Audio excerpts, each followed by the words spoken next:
1 जनवरी 1862 को Indian penal code existence में आ गया।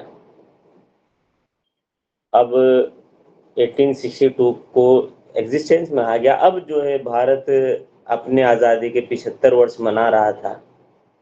इस भारत में जो है एक 2014 में एक नई सरकार फॉर्म हुई थी, एक लंबे वक्फे के बाद। उस लंबे वक्फे के बाद जो है अब यहाँ पर एक क्वेश्चन अराइज होता था, पूछा जाता था कि क्या हम जो हैं कॉलोनियल लॉज के साथ ही चलेंगे। बड़े सवाल थे, क्या हम कॉलोनियल लॉज में ही जिएंगे, अब कॉलोनियल लॉज क्या हमारा हिस्सा बन चुके हैं। तो यहाँ पर जो है to reform the Indian penal code there was agenda of the government to substitute the Indian penal code with Nyaya. देखिए वहां पर जो है अगर यहाँ पर आपसे पूछा जाए कि सर क्या ऑब्जेक्टिव था, क्योंकि अंग्रेज कहते थे कि हम पिनल करेंगे, हम पनिश करेंगे, हम दंडित करेंगे। अगर कोई person, if any person is going to commit an offence, हम दंडित करेंगे। जबकि अगर आप जो हैं, हमने अभी एविडेंस पढ़ा है, आप जानते हैं कि अगर if any person has committed a crime and such person is an accused, तो बर्डन ऑफ प्रूफ किस पे लाइज होता है, बताइए? प्रोसिक्यूशन पर भाई। तो इसका मतलब जस्टिस होगा। तो यहाँ पर भी हमारी भारत सरकार ने कहा कि इनका तो देखिए मोटो ही गलत था। इंडियन पिनल कोड भारतीय दंड संहिता जो दंड देगी, लेकिन हम अब दंड नहीं देंगे, हम न्याय करेंगे। अन्याय के अगेंस्ट न्याय होगा, भारतीय न्याय संहिता। ठीक है, ये एक मोटो था। दूसरा, the offenses against the women children have been laid down in the subsequent chapters। बहुत बाद में वो ऑफेंस बताए गए कि वुमेन के अगेंस्ट ये वो ऑफेंसेस हुए हैं, चिल्ड्रन के अगेंस्ट, चाइल्ड के अगेंस्ट ये ऑफेंसेस हुए, इनको जो है प्रिसीड्स किया गया, पहले लेके आया गया। ठीक है, अब जो है अगर आप पाएंगे तो इनिशियली चैप्टर्स में आप देखेंगे कि there are given the offences against the women and the child. Clear है ना बात? ठीक है, अब आ जाइए, जी भाई। चीजें हम देखते हैं, जल्दी जल्दी पढ़ते हैं। और क्या रीजन था, क्यों जो है, क्योंकि as per the society law is to be change, law change होना चाहिए and there should not be the delay in law में डिले नहीं होना चाहिए, लॉन्ग प्रोसीडिंग्स नहीं होनी चाहिए, लॉन्ग ट्रायल नहीं होने चाहिए। इसीलिए जो है भारतीय न्याय संहिता, इनकी जितनी भी चीजें थी उसको कम किया गया और आगे बढ़ा गया। ठीक है, और हमारे इंडियन पिनल कोड में कहीं भी प्रोविजन नहीं दिया गया था, कहीं पर भी नहीं लिखा गया था relating to the terrorist act, organise crime, petty organise crime. Organise crime, petty organise crime और टेररिस्ट एक्ट का प्रोविजन नहीं था इंडियन पिनल कोड में। अब जो है भारतीय न्याय संहिता में जो है ये प्रोविजन लाया गया है। सम सेक्शंस बिकम जेंडर न्यूट्रल। पहले gender neutral Indian penal code के सेक्शंस नहीं थे, लेकिन अब जो है जेंडर न्यूट्रल हो गए हैं। क्लियर है बात?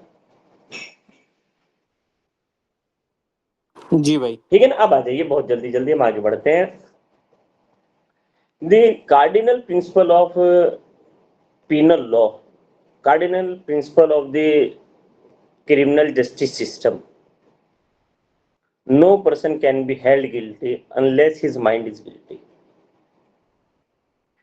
किसी भी पर्सन को तब तक गिल्टी नहीं कह सकते जब तक कि उसका माइंड गिल्टी ना हो, हिज इंटेंशन वर्स हो।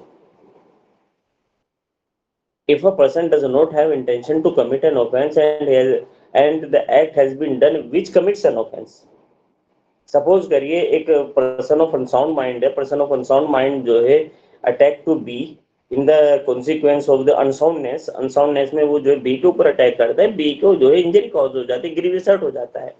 तो अब पूछा जाता है कि whether A can be held liable for committing a grievous hurt. क्या ए को ग्रीवियस हर्ट कमिट करने के लिए जो है लायबल ठहराया जा सकता है, गिल्टी किया जा सकता है? तो यहाँ पे जो है हमारा लॉ कहता है नहीं, यहाँ पर जो है पर्सन को गिल्टी नहीं ठहराया जाएगा, because in the common law of England England के कॉमन लॉ में ये एक सभ्यता थी, ये कहा जाता था no person shall be held guilty unless his intention were so.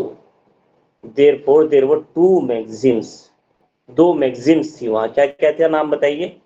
Acts, sir actus non Actus facit reum non nisi mens facitum, nisi mensitria. Actus main veto factus non est mens actus. ठीक है, actus non facit reum nisi mens sit rea, actus non facit reum nisi mens sit rea, a person can not be held guilty until unless his intention were so। जब तक कि उसकी intention नहीं होगी he cannot be held guilty। This is the cardinal principle of the common law of England. England के common law में कहा गया है कि किसी भी पर्सन को तब तक गिल्टी नहीं कर सकते जब तक कि उसकी इंटेंशन ना हो। क्यों? Because a person who does not have the intention he cannot be treated, he cannot be he cannot be held guilty for committing an offense। वो ऑफेंस करने के लिए, क्योंकि उनकी इंटेंशन ही नहीं थी, उनकी इंटेंशन ही एब्सेंस थी वहां पर। अगर इंटेंशन का एब्सेंस पाया जाता है तो कहा जाता है कि the person shall not be held guilty for committing an offence. लेकिन इस बात को जो है क्रिटिसाइज किया है स्टीफन ने। अच्छा, स्टीफन का क्रिटिसाइज आप देखिए, आप ये कह रहे हैं, आप यहाँ पर समझेंगे कि जो ये बात कही कि इंटेंशन अगर एब्सेंस है तो भी पर्सन को गिल्टी नहीं ठहराना चाहिए, लेकिन जो अभी स्टीफन कहने जा रहे हैं वो भी आपको सही लगेगा। देखिए, Stephen has criticised Stephen has criticized mens rea as unmeaning। इन्होंने कहा कि मेंस रिया अनमीनिंग है, मेंस रिया का कोई मतलब ही नहीं है। Crime is an act, crime is an act और offence is an act which is forbidden by law, which is forbidden by law.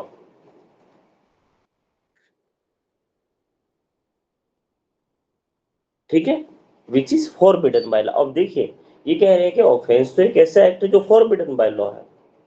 अब आपकी इंटेंशन है या नहीं है वो अलग बात है, लेकिन आपने गलत किया ये तो है। समझ रहे हैं आप? आपने गलत किया है ये है। whether your intention was so or not, you shall be held liable, you shall be held guilty।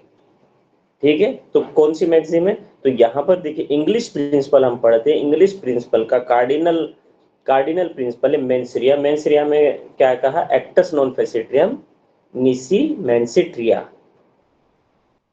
No person can be held guilty until and unless his intention were so।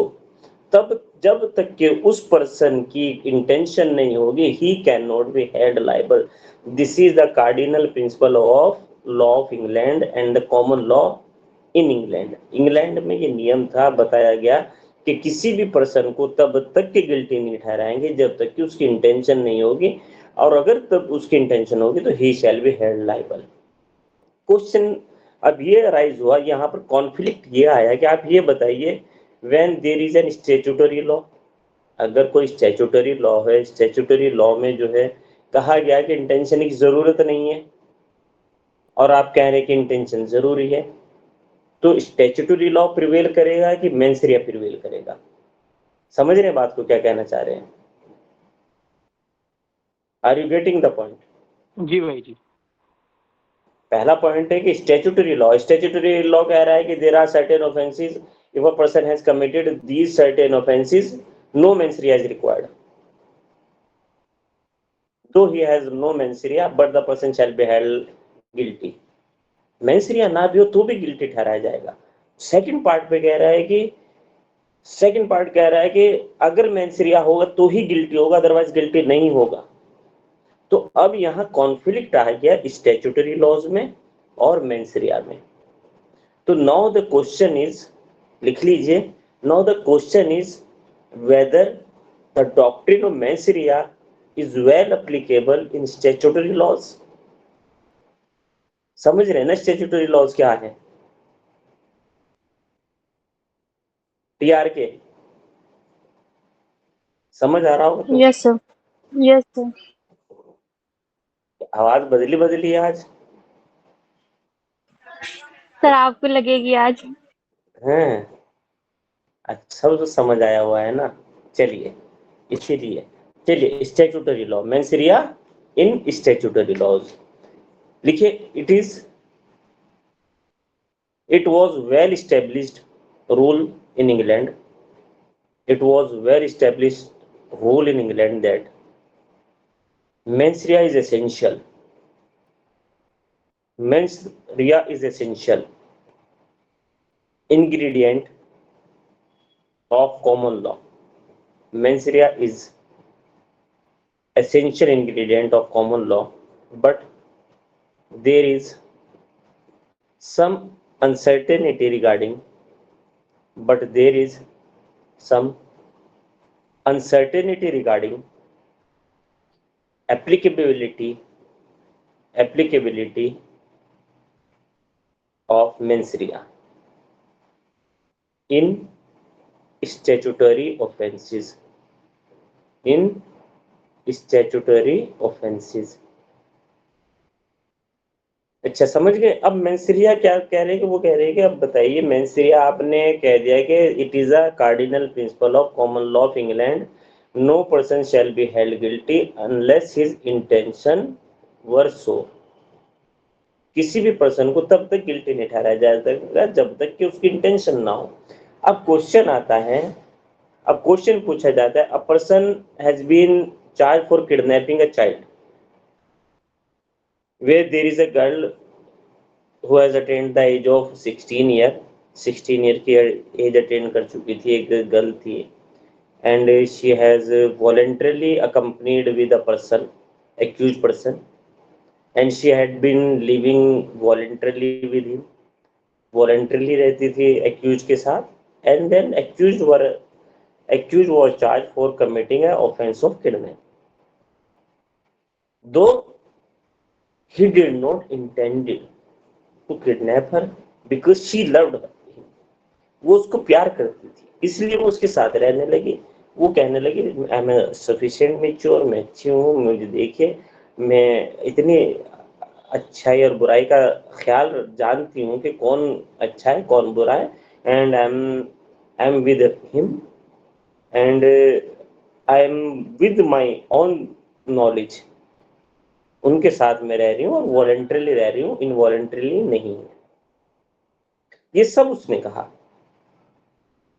ठीक है, बट कोर्ट ने जो है मना कर दिया, and court had liable him, court has had liable him. Why? क्यों court ने हारी? भाई 16 ईयर से कम अगर वो मतलब वो अगर लड़की अगर माइनर है या फिर कोई भी अगर माइनर है, किडनैपिंग में मेंसरिया नहीं देखते। स्टैट्यूटरी ऑफेंसेस था, इसमें स्ट्रिक्ट लाइबिलिटी अप्लाई होगा। स्ट्रिक्ट लाइबिलिटी ऑफेंस जी। स्ट्रिक्ट लाइबिलिटी तो वहाँ ये स्ट्रिक्ट लाइबिलिटी वाली बात ही नहीं थी। देखिए, यहाँ पर जज ने स्ट्रिक्ट लाइबिलिटी की बात ही नहीं की। उन्होंने, देखिए, केस का नाम क्या है? R versus Prince. R versus Prince. यहाँ पर कोर्ट ने कहा, यहाँ पर जस्टिस ब्लैकबॉर्न ने कहा, N act of N accused was malum in se, an act of accused was malum in se because an act of the accused was against the law as well as morality. देखिए, यहाँ पर जो है आप morality को भी ला दे रहे हैं, जबकि ऑस्टिन मना करते हैं कि मोरालिटी का कोई मतलब ही नहीं है। और हमारे यहाँ भी अगर आप इंडियन पिनल कोड पढ़ेंगे तो इंडियन पिनल कोड का जो लॉज होते हैं, क्रिमिनल लॉज का जो इंटरप्रिटेशन होता है वो कैसे होता है? स्ट्रिक्ट इंटरप्रिटेशन होता है। Yes no? तो यहाँ पर भी कोर्ट ने कहा है कि an act of the accused was against the law as well as morality. Law and morality दोनों के अगेंस्ट था, therefore accused was held liable for kidnapping and mens rea was not applied. Underline कीजिएगा, mens rea was not applied in this very particular case. Clear है बात? Next case आता है। अब देखिएगा व्हाट हैपेंड। एक लेडी है, अपने शौहर से बहुत प्यार करती हैं, शादी कर लेती हैं शौहर से, फियोंसे से शादी हो जाती है, बहुत अच्छे से रह रही थी, और कहीं पर शौहर गायब हो गए। जो उनके हस्बैंड थे वो कहीं चले गए, लापता हो गए। एंड वो उन्होंने यहाँ देखा वहाँ देखा, बट वो कहीं नहीं मिले। जुस्तजू में घूमती थी, फिरती थी, देखती थी कहाँ चले गए। अब सुबह से शाम तक बैठी इंतजार करती रहती थी, लेकिन ये सब्र का जो उनका सब्र था वो एक दिन टूट गया। इसके टूटने के बाद अब वो कहने लगी क्या करें, इतने दिन हो गए, अब कब आएंगे। डेली बैठती है चौखट पर कि कोई आए बताए कि वो आ रहे हैं। अब जो है 7 साल से कुछ दिन पहले अब उन्होंने कहा कि अब क्या करें, अकेली जिंदगी है, ऐसी जिंदगी तो नहीं बसर होगी। वो शादी कर लेती है। समझ रहे हैं आप? वो लोग जो वो लेडी जो है शादी कर लेती हैं। अब 7 साल से कुछ दिन पहले हस्बैंड आ जाते हैं। अब हस्बैंड आने के बाद जो है कहते हैं, कहने लगे जी बताएं। She has been charge for committing bigamy. Bigamy commit करने के लिए उनके ऊपर चार्ज लग गया। बताइए भैया, बाइगेमी हमारे यहाँ स्ट्रिक्ट ऑफेंस है, स्ट्रिक्ट लाइबिलिटी है, मेंसरिया की जरूरत नहीं है इंडियन लॉ में। आपकी मेंसरिया है नहीं है वो बाद की बात है, आपने बाइगेमी कमिट की है।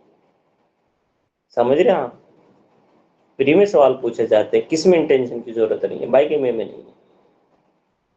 समझ रहे हैं? लेकिन she has been charge for committing an offence of bigamy. Bigamy के लिए उनको चार्ज किया गया। उन्होंने कहा सर हमारा इंटेंशन बिल्कुल भी वैसा नहीं था, and I was waiting for him because I loved him very much. मैं बहुत सालों सर, अभी कुछ ही तो दिन बचे थे, कहाँ हम उनको खोना चाहते थे।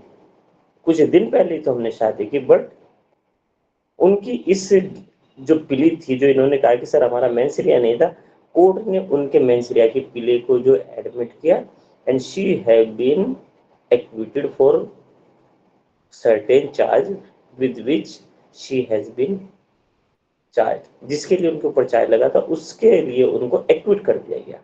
क्यों एक्विट किया गया? समझ रहे हैं आप बात? उनका अब यहाँ पर कोर्ट ने दूसरी मैगजीन दी, मालम पर से। उन्होंने कहा N act of the lady was against the law but same was not against the morality. Morality के अगेंस्ट नहीं था, लॉ के अगेंस्ट था, लॉ के अगेंस्ट हमने माना था, but same was not against the morality. Therefore, and the court has admitted the plea of mensaria, though she had no mensaria, therefore she has been acquitted. समझ रहे हैं आप? उनको एक्विट कर दिया। अब बताइए हारिस, केस का नाम? R versus R Toulson. versus Tolson. Tolson. R versus Toulson. Clear है ना? जी भाई क्लियर। बाइगे में हमारे यहाँ स्ट्रिक्ट ऑफेंस है कि नहीं है? Yes please. जी भाई। है ना? उसके बाद भी जी देखिए, मेंसरिया कहा कि मेंसरिया अप्लाई नहीं होता। मैं सॉरी, मेंसरिया हमने अप्लाई किया आपका। अब तो अब देखिए हाहाकार मच गया अब इंग्लैंड में। अब इंग्लैंड में उथल पुथल होना शुरू हो गया, कहने लगे अरे भाई आर वर्सेस प्रिंस में मेंसरिया ही अप्लाई नहीं किया, वो भी स्ट्रिक्ट ऑफेंस था। अब यहाँ पर भी ये भी स्टैट्यूटरी ऑफेंसेस है, वो भी स्टैट्यूटरी ऑफेंसेस था। वहां भी कहा गया मेंसरिया की जरूरत नहीं, यहाँ भी कहा गया। ये इन्होंने एक्सेप्ट नहीं किया, यहाँ एक्सेप्ट कर लिया। अब जो है पूरा गड़बड़ा गया मामला। समझ रहे हैं आप? अब जो है एक बहुत ही दृढ़ केस आता है यहाँ पर, लिखिए in Justice Goodhart in Brand versus Wood. Brand versus Wood, ये याद रखना, ये रिकंसाइल कर रहा है, रिकंसिलेशन करा रहा है दोनों केस में। समझ रहे हैं? जो ये लड़ाई झगड़ा अब दोनों केस में हो गया, एक में एक बात कही, दूसरे में दूसरी बात कही, तो अब इसका रिकंसिलेशन होने जा रहा है in Brand versus Wood. In this case, sir case एक बार फिर से रिपीट कर दीजिए। Brand versus Wood, Brand versus Wood. In this case, court has re-established, underline कीजिएगा, court has re-established the principle of mens rea, the principle of mens rea, and held that mens rea will be applicable, mens rea will be applicable in statutory offences, in statutory offences, unless it is not necessarily, unless it is not necessarily, sorry, unless it is necessity is not expressly denied, unless its necessity is not expressly denied by the legislation or act. समझ रहे हैं आप? अगर legislation और act ने खुद ही नहीं कहा, अब लेजिस्लेशन में लिख दिया कि बाइगेमी के मामले में मेंस रिया नहीं चाहिए तो नहीं चाहिए, अदरवाइज किसी भी मामले में मेंस रिया चाहिए. अभी देखिए हम इंडियन लॉ पढ़ेंगे, इंडियन लॉ में देखिएगा कितना शानदार बात कहते हैं, आप अभी समझेंगे. ठीक है ना? क्लियर है बात?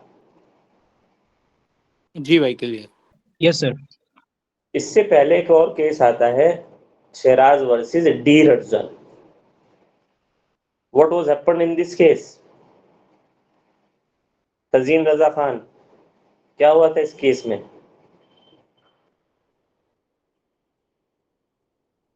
हारिस. जी भाई लिकर सेंड कर, वो जो है सेल मतलब करता है, मतलब एक होता है, एक शॉपकीपर होता है, वहां पर ये रहता है कि कोई भी अगर ऑफिसर जो है पुलिस ऑफिसर, अगर वो ऑन ड्यूटी है तो उसको हम सेल नहीं कर सकते. लेकिन सुनिए, एक एग्जीक्यूटिव ऑर्डर होता है, एग्जीक्यूटिव ऑर्डर में कहा जाता है कि the soldiers and the cops who are in duty, on duties, no shopkeeper shall sell them liquor. उनको लिकर सेल नहीं करेंगे.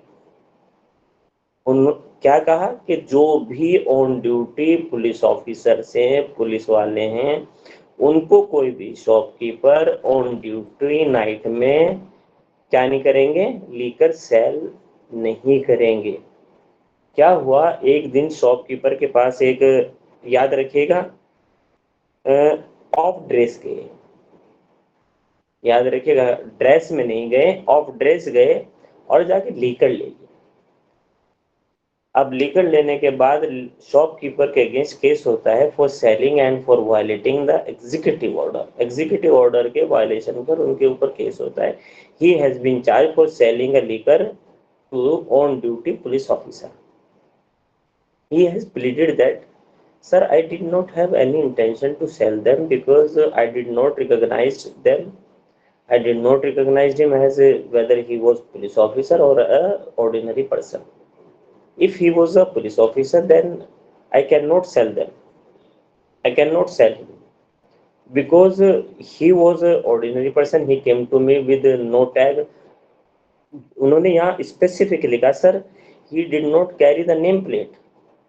Therefore, I could not recognize him whether he was a police officer or ordinary man. क्योंकि उसने उस पर शायद कुछ पहना हुआ था, ऑन ड्यूटी था, ऑर्डिनरी कपड़े नहीं थे, कुछ पहना हुआ था, उसका टैग भी वहां छिपा हुआ था. Therefore, he was not recognized as, sir, my intention was not there. Court ने एडमिट किया और एक्विट कर दिया और डॉक्ट्रिन ऑफ मेंस रिया को अप्लाई किया. ठीक है, क्लियर है? ब्रांड वर्सेस वुड से पहले लिख लेना. क्लियर है बात? Yes no? जी भाई क्लियर. देखिए, बोलते रहना पड़ेगा तभी हमको लगेगा कि समझ आया, कम से कम जो नए बच्चे हैं. ठीक है, अब आ जाइए relating to the Indian law.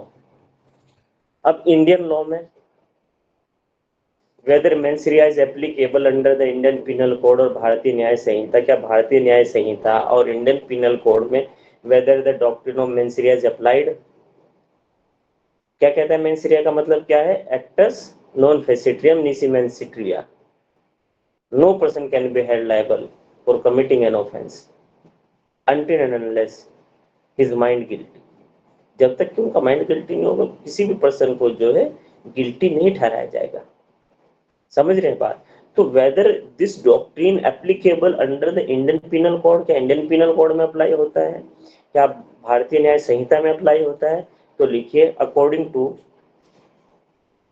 To लिख लीजिएगा पहले, applicability of mens rea under Indian law according to J D mine,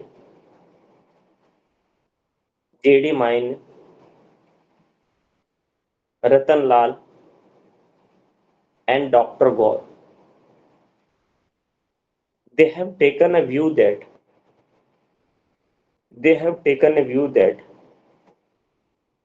doctrine of mens rea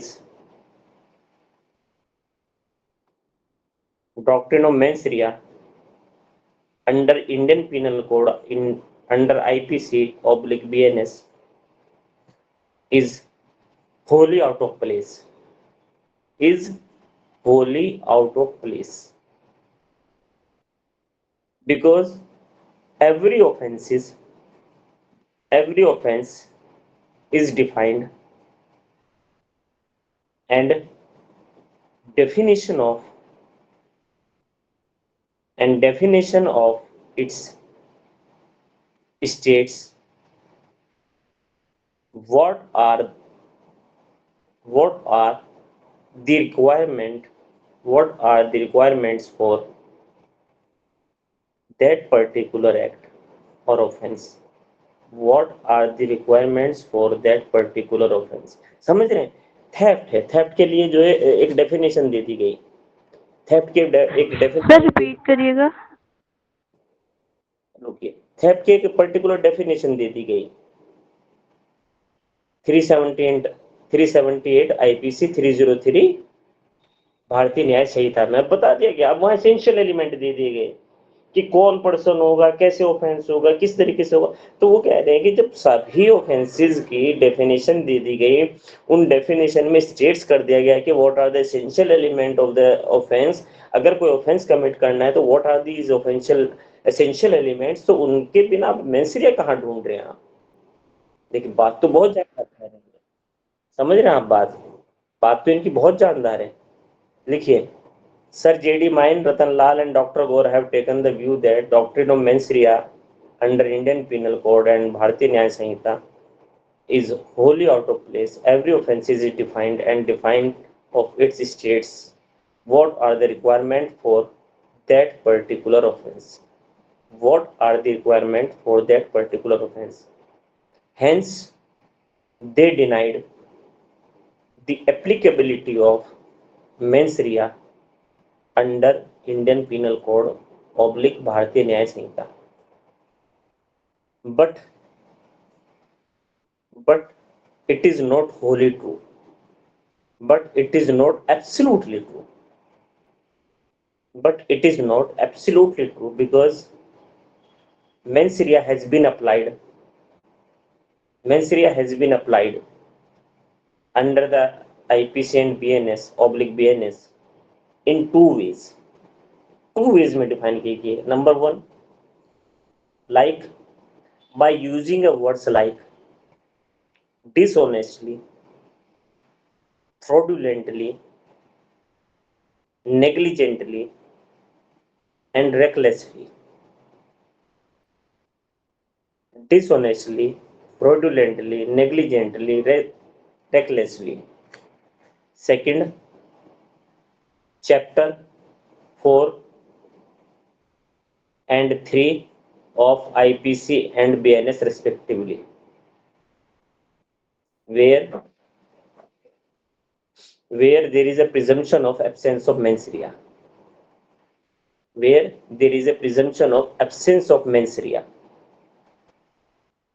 That is negative form of applicability of mens rea. Clear है बात? अभी कौन सा चैप्टर है general exceptions का? कितने चैप्टर हैं? 20 चैप्टर हैं। ठीक है, 23 है। अभी 3 है, पहले क्या था? 4 था, 23। 4। पहले 4 था। ठीक है, लिखिए नेक्स्ट। क्लियर है ना बात? यहां तक समझ आया आसिमा, नाजमीन? यस सर, आ गया। हाँ, बहुत जरूरी है भाई, अगर नहीं आएगा तो फिर अगले दिन जानते हैं कि मैं थोड़ा सा हाइपर हो जाता हूँ फिर, है ना? क्योंकि जितनी मेहनत से बता रहे हैं उतनी मेहनत से चाहते हैं कि आप समझें। आपको उतनी ही अच्छे से आना चाहिए जितने अच्छे से हम चाहते हैं। ठीक है, अब जल्दी से आ जाइए। अब यहाँ पर एक, अब जुडिशरी में देखते हैं कि what is the role of the judiciary for recognising of the mens rea as a key tool of the Indian penal code. क्या इंडियन पिनल कोड में whether the mens rea having the key tool, whether it is a key factor? क्या की factor है, की tool है? तो इसको हम देखते हैं through the Indian judicial system and Indian judiciary pronouncement. Pronouncement के थ्रू देखते हैं। अच्छा, सपोज करिए एक पर्सन है who is coming from the abroad, abroad से आ रहा है। अब he is having brief case, उसके पास एक ब्रीफ केस है। सपोज करिए, लीजिए हम दिखा देते हैं, इस तरीके का एक ब्रीफ केस वो लिए हुए हैं। उस ब्रीफ केस को वो ऐसे जो है एयरपोर्ट पे उनकी, सपोज करिए कि उन्हें जो है एक फ्लाइट से कुछ टाइम का रश था, सेकंड फ्लाइट उनको पकड़नी थी, कनेक्टिंग फ्लाइट। अब वो जो है उसको लेके ब्रीफ केस को ऐसे टहल रहे हैं, पूरा दिखाते हुए कि देखिए इम्पोर्टेड ब्रीफ केस है, और हम तो बाहर से आए हैं, हम अंग्रेज हैं, हम तो बड़े लोग होते हैं, आप तो इंडियन हैं, आप धोती कुर्ते वाले हैं। अब उनको जो है एयरपोर्ट पे रख ले जाते हैं, उनके उस ब्रीफ केस को देखा जाता है कि उसमें जो है स्मगलिंग करने के लिए ही हैड समथिंग, स्मगलिंग पर्पज से ही had a gold in excessive form. What was legal at that time, beyond that he was carrying, जितना था उससे ज्यादा कैरी कर रहा था। He was held liable for smuggling a gold. He was charge before the court. He stated that, वो कहता है कि sir I do not have the intention, my intention was not there, I did not know whether excessive gold is an offence under the Indian law. मना कर दिया उन्होंने, कहा sir my intention was not there, I had a connecting flights and then I have to move and I have to go somewhere else. I did not to stay in India. लेकिन उनको India में पकड़ा, charge कर दिया। उन्होंने mens rea की plea की, sir there was absence of mens rea. बताइए प्ली मानी जाएगी कि नहीं? नहीं मानी जाएगी भाई। Why it is? भाई क्योंकि यहाँ पर sir, ignorance of law is no excuse. Yes. Yes, ignorance of law is no excuse. Every person presumed to be conversant with the law of land. अगर आप सपोज करिए सऊदी अरब में जो है अगर कोई पर्सन जो है रेप करता है तो उसको जो है सीधा जमीन में गाड़ के गर्दन काट देना है। आप सऊदी, यहाँ से सऊदी अरब गए और तो आपने जो है सपोज करिए किसी पर्सन ने जाके वहाँ रेप किया, वो कहता है इंडिया में तो जो है मैक्सिमम सजा जो है रेप की, अगर ऑर्डिनरी रेप किया है तो 20 साल होगी, आप हमको 20 साल दे दीजिए। कहा नहीं, गर्दन उड़ेगी यहाँ। कहना हम तो नहीं जानते आपके यहाँ ये लॉ, नहीं कह सकते ना आप जाके वहाँ। Every person presumed to be conversant with the law of land। Case का नाम बताइए जो हमने एम एच बताया जॉर्ज है। Versus state of Maharashtra. M H George versus state of Maharashtra. तो सुप्रीम कोर्ट ने मना कर दिया, कहा कि मेंसरिया आपका हो ना हो यहाँ पर जो है अप्लाई नहीं होता, क्योंकि you was not aware of the law of land and you must have to be conversant with the law of land। law of land से आपको कन्वर्सेंट रहने की जरूरत है। नेक्स्ट, अब सपोज करिए मोहम्मद हारिस साहब, you are the licence dealer of selling some seeds etcetera. आप कुछ सीड्स जो सेल करते हैं and your licence is about to expire. जो सीड्स आप बेचते हैं, जो सेल करते हैं अपनी शॉप पर, you are the licence dealer of selling a seeds of particular seeds, you are the licence dealer and your licence was about to expire. Expire. अब आप जो है एक्सपायरी के टाइम आप वहां गए सर ऑफिस में, सर हमारा ये लाइसेंस लाइए, हमें वो फॉर्म दे दीजिए सर, हम भर दें, अब सब काम कर दें।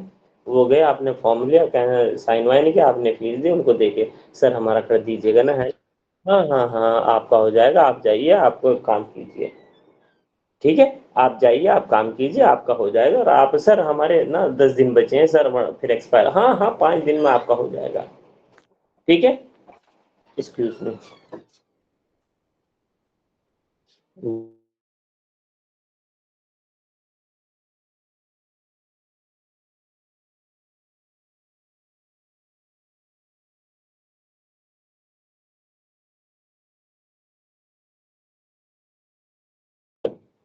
ठीक है, क्या होता है, अब ये गए, इन्होंने क्या कहा, हाँ हाँ 5 दिन में आपका जो लाइसेंस हो जाए, रिन्यू हो जाएगा। And he was very much confident that his licence was renewed. इसका लाइसेंस अभी ये रिन्यूड, अब यार आराम से बैठे सीट्स बेच रहे हैं, अब इनकम टैक्स वाले आए और जो है लाइसेंस देखने वाले आए, दिखाइए अपना लाइसेंस। कहने लगे, देखिए सर, कहने लगा आपका एक्सपायर होगा। सर एक्सपायर नहीं, ये हो गया हमारा एक्सटेंड, साइट पे देख लीजिए सर। आप साइट पे गए, एक्सपायर्ड।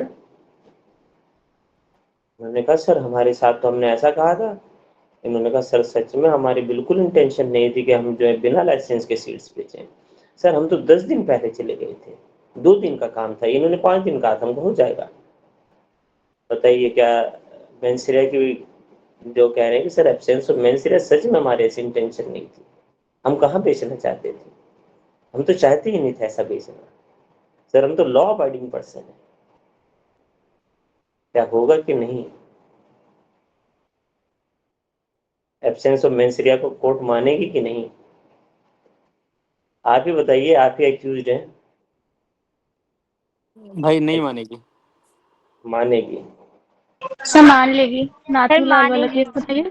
नाथूलाल वाला केस, नाथूलाल वाला स्टेट ऑफ एमपी, इसमें उसको हाई कोर्ट के ऑर्डर को सुप्रीम कोर्ट ने मतलब चेंज करा था, उसको एक्विट कर दिया था, क्योंकि इसमें ये था कि मेंसरिया को एसेंशियल इंग्रेडिएंट मानेगी unless it not contravene the code, मतलब आईपीसी के किसी उसको या उस एक्ट के कोई भी प्रोविजन को कंट्रावेन नहीं करता। सीधी सी बात है, यहाँ कहा कि स्टेचुटरी में माना गया है कि आपका इंटेंशन होना चाहिए, आप ये बाइगी नहीं है, स्ट्रिक्ट ऑफेंस नहीं है, ये किडनैपिंग नहीं है, समझ रहे हैं बात।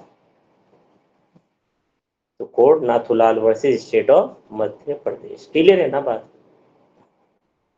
Is it clear to everyone.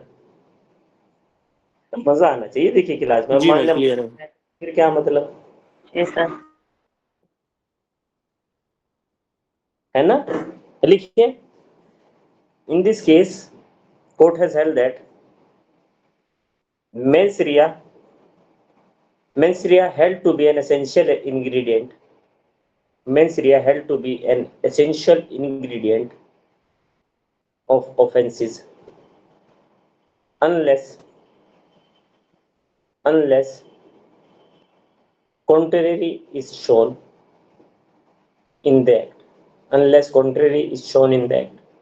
Clear है ना बात, yes no. Next, what are the exceptions of mens rea, mens rea के एक्सेप्शंस क्या क्या है, what are the exceptions of the mens rea. देखिए, one of the renowned professor has stated that there is no exception of the mensria, but there are certain offenses, there is no exception of the mensria. Mensria is always lies, because there are the number of the cases in which the honorable Supreme Court has stated that mensria is to be there. If the person having the mensria, then he shall be held liable. If mensria is absent, he shall not be held liable. So mensria, there is no exception of the mensria, but they have stated that there are certain offenses in which The offense is of such a nature. The offense is of such a nature in which mens rea should not be an essential ingredient. वहां पर mains rea भी आपको नहीं बचाएगा. ये offence ऐसा है, सख्ती हो. कुछ मामलों में आपके साथ सख्ती नहीं करेंगे, लेकिन कुछ में सख्ती ज्यादा होगी. समझ गए ना? रिनाउंड प्रोफेसर है जिन्होंने कहा, बहुत समझ में आई मुझे उनकी ये बात. आ रही कि नहीं आ रही बात समझ? जी भाई, आ रही है भाई. है ना? जी भाई. देखिए एक्सेप्शन की फॉर्म में देखिए. Number 1, strict liability like food adulteration, bigamy, FEMA. Bigamy का अगर ऑफेंस कर रहे हैं आप, देखिए bigamy is an offence. It is an offense. It is of such a nature where absence of mens rea cannot abstain you from a punishment. Are you getting the point? जी भाई. Second,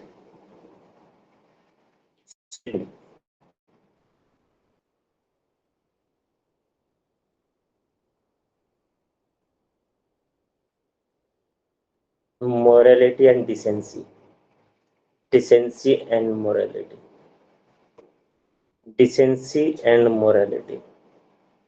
It is a part of also strict liability. अब अगर if the act of a person is immoral, though he does not have the intention. आपने रणधीर टीयूडेसी वाला case पढ़ा होगा, जिसमें रणधीर टीयूडेसी में क्या होता है? What was happened? A shopkeeper was selling a novel named Lady Chatterley. वो कहते कि सर मैं सच में नहीं बेच रहा था, मैं तो सर ये पढ़ने की किताबें बेचता हूँ, मैं नॉवल बेचता ही नहीं. और उनके यहाँ जब छापा लगा तो किताबों के बीच में दरमियान में देखा कि वहाँ पर कुछ नॉवेलें, एक नॉवेल है Lady Chatterley was not decent, it was immoral. Section 292 IPC, section 294 BNS का ऑफेंस कर रहा था. तो कोर्ट ने कहा नहीं, यहाँ पर आपकी मेंस rea नहीं है, though you do not have the mens rea, but it is your strict liability to know the act you are doing is contrary to the law. ठीक है ना? क्लियर है बात? जी Yes भाई or no? क्लियर. जी भाई clear है. Next.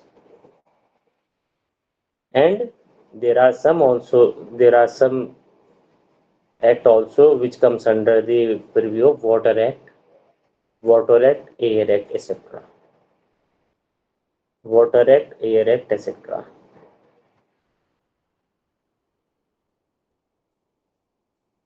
Clear है ना बात? जी भाई क्लियर है. चलिए आगे भी बढ़ते हैं, लेकिन आज पहली क्लास है इसलिए यहीं तक हम समाप्त कर दे रहे हैं अपनी इस बात को, अपनी इस गुफ्तगू को. किसी का कोई क्वेश्चन हो तो आप पूछ सकते हैं, ठीक है?